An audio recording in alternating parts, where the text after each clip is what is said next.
Hello my soccer universe, what a way to start the new year with a big win over Salzburg in the cup. You probably can still hear my voice is kinda shattered and I'm shooting this almost 24 hours after the game.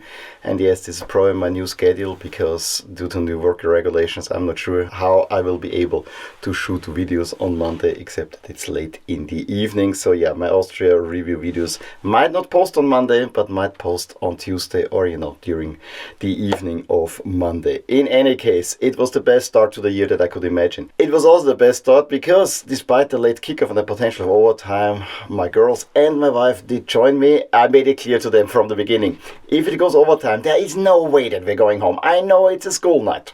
I know kids have to go to school and my daughter has to leave early, but there's no way we're gonna miss that one. I'm so happy that they agreed with me. Yeah. There were a few families that left and I can understand this, but this was a rarity, I gotta say. I have to say, winning in overtime against an opponent like Salzburg, that's really, really good. And yes, Salzburg is not in great shape.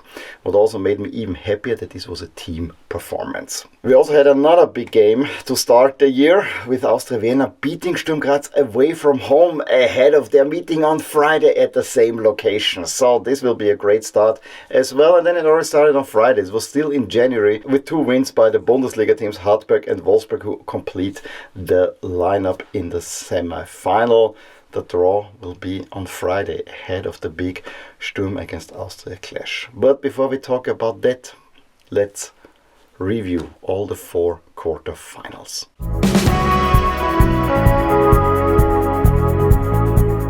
The cup round started out with a hard-fought win for Hartberg in overtime at the sensational team Stripfing, who are partnered with Austria Vienna, so the game was played in their stadium. During the game, Hartberg barely showed anything. They had a really hard time with Stripfing. Stripfing even thought that they had scored the winner in stoppage time when Djuricin put the ball in. However, it was an offside, and he then celebrates, takes his shirts off, gets a yellow card, and that was crucial because a few minutes later he makes a tackle, is sent off with a second yellow card.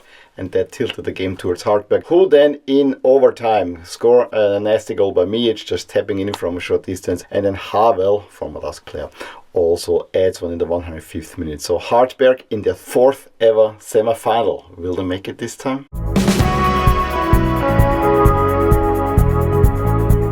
The late kickoff on Friday was one-way traffic. Wolfsburg really dominating the game against Schwarz-Weiß Bregenz, having a 2-0 lead in the 29th minute through Gattermeier and Vaivo. Yes, Fetahu with a nice free kick pulls one back for Bregenz. However, Wolfsburg then had a goal disallowed for an offside, and right after half Zukic makes it 3-1 and the game is done and dusted. Wolfsburg make it once again to the semi-final, although they have not been that often there.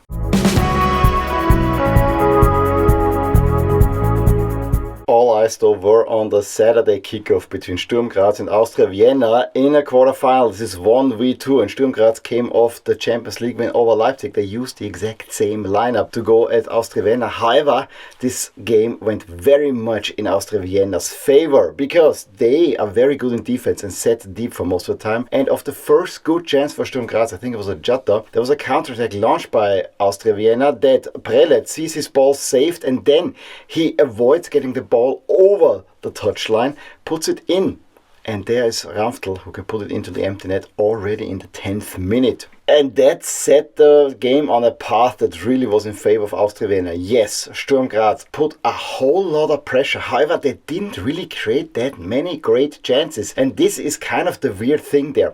It also definitely showed that Sturm Graz played a really tough game against Leipzig in the midweek, and Austria Vienna then got more and more comfortable with defending, especially in the second half, where despite all the pressure and being on the back foot, Austria Vienna actually looked quite comfortable. And then in stoppage time they strike 2 former LASK players combining. Reinhold Ramftl plays it in and Marco Raguš scores his first goal in 3 years after a lengthy injury break. He had just come back during the fall season, and so this was kind of a feel-good moment, definitely for him, but for everyone who likes Marco Raguš. I actually was a huge fan of his. I'm sad to see him go to Austria Vienna, but I was very happy that he scored this goal, and Austria Vienna is in the semi-final again, and Sturm Graz, the winner of the last 2 cups, is out.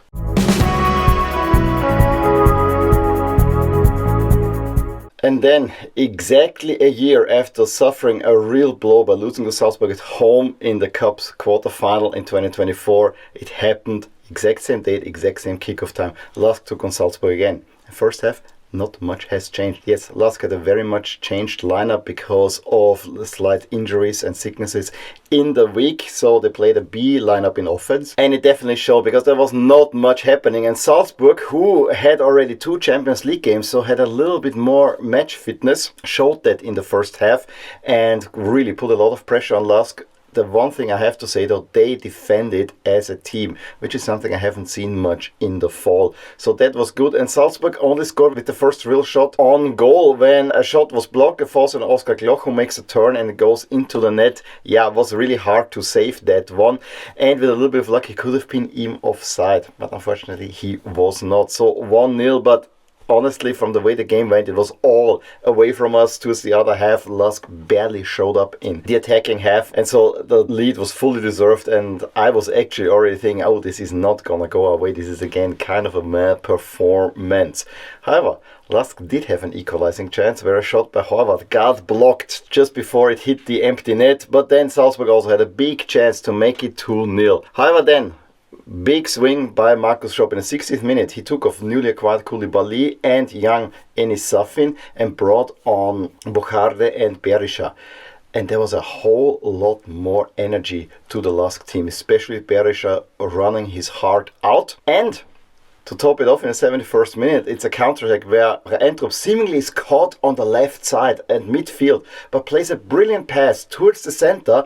Every Salzburg player was more or less around him, so space opens up. It goes to Bocharde, who one times it into the path of Jovicic, who runs on goal and takes a shot, and from at least 20 meters out. It was also a little bit hidden, so Schlager could not react properly, and it's 1-1, and then it was a true cup fight. Not that there were too many chances, and if there were chances, I would argue it was a little bit more on the Salzburg side, but you could feel LASK is in the game, and they got better and better in the game, and maybe they didn't have great chances, but you could see Salzburg was getting tired. Yes, they had a Champions League match against Atletico Madrid in the midweek, so you could definitely feel that. I was not hoping for overtime, to be honest. I wanted to have a winner, and of course the winner should have been a LASK winner, but it did not happen. It goes to overtime, and in overtime again, Salzburg having a great chance that Laval saves, and that made the difference in the game, to be honest. He also then picked up an injury on his head, so he was playing with a bandage on his head. He reminded me of an 80s basketball player in a way, looking this way. But despite the best chance falling to Salzburg, it was actually LASK who took the lead. It was from one of the first corner kicks. I think LASK had only 2 or 3 corner kicks in the entire game. It's a corner kick that is defended. It's Horvath who takes a shot. It is blocked, falls over to Sulzner, cross in, and our new US guy, Adeniran, a guy with the stature of a Lukaku almost, heads it in, a really tough header. He did not get much done during the game, and you could see that maybe running with the ball is not his forte, but heading it in from such a distance, beautifully done. It's 2-1 LASK. I cannot tell you how hard I was yelling. You probably still hear my voice not being quite there. And LASK see it out. Yes, Salzburg tried, but there was really not much happening from the Salzburg side. It's a huge moral boosting victory, and this might be exactly the opposite from what we had last season, where this loss against Salzburg set us on a dangerous track and got us in the spiral down. I hope this is now going in a different direction, and I definitely can see this was a team win, and that made me really, really proud. This was one of the best wins in the new stadium. A little bit post-mortem on the LASK win as well. I mean, I have to first laud the choreography. It did not use any flares, so I think the memo was sent, and it was a beautiful one.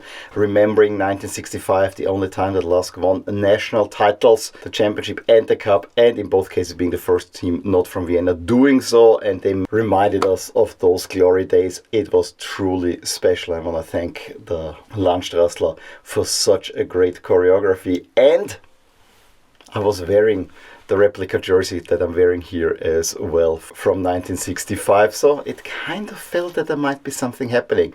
And yes, I really didn't like the first half because we were so defensive, but one could see everyone is working for each other, and that was really, really nice. I also really liked that Schopp made the right changes, that there was a whole lot of energy. You then hit Salzburg where it hurt the most, and You got back into the game. You got back into a game that you had no business of winning. I even want to say the first corner for LASK came in overtime.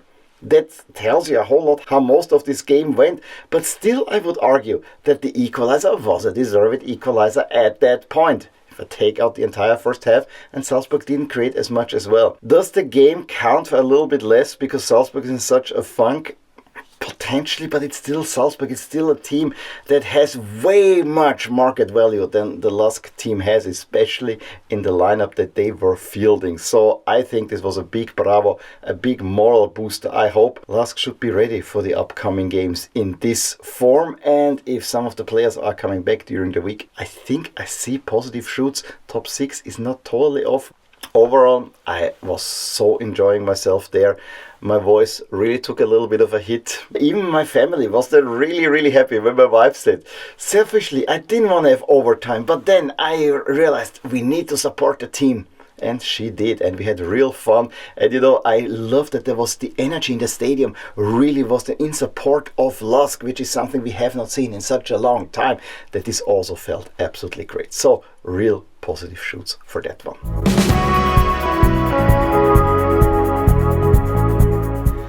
Before we look into the upcoming games, let's remind ourselves of the current standings in the Austrian Bundesliga. We have Sturm Graz 3 points ahead Austria Vienna, so that's only a 3-point cushion.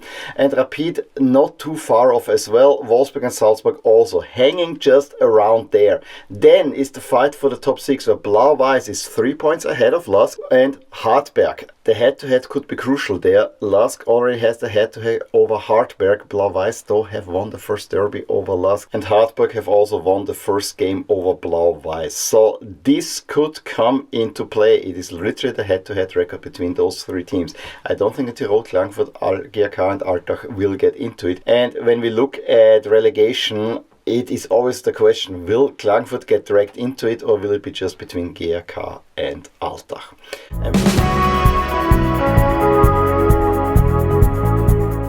I already said it multiple times, it couldn't be a bigger start to the new year. Sturm Graz, Austria Vienna 1v2, and this time Sturm Graz have a full week to prepare, so I wanna see how this might pan out. Austria Vienna is a little bit in the side of Sturm Graz. The first game, Sturm Graz was so dominating, had 2 players sent off, it ended 2-2.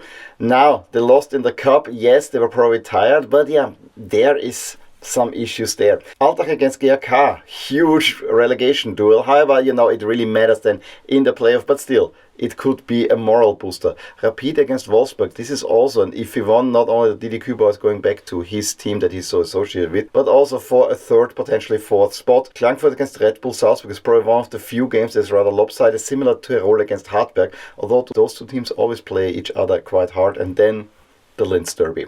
Could not be bigger than that, and this is an absolute must win for LASK. I would argue, even with a draw, it will be a real tough order, because LASK has a slightly tougher program coming up, so you better get these 3 points. And you have the chance of having a full house as well, so I think it's a huge game. Any point for Blau-Weiß Linz will shift the top 6 focus majorly in favor of the city rivals. Of course, I'm hoping for a win. I cannot wait for this derby, and after this moral boost, I'm really looking forward to that.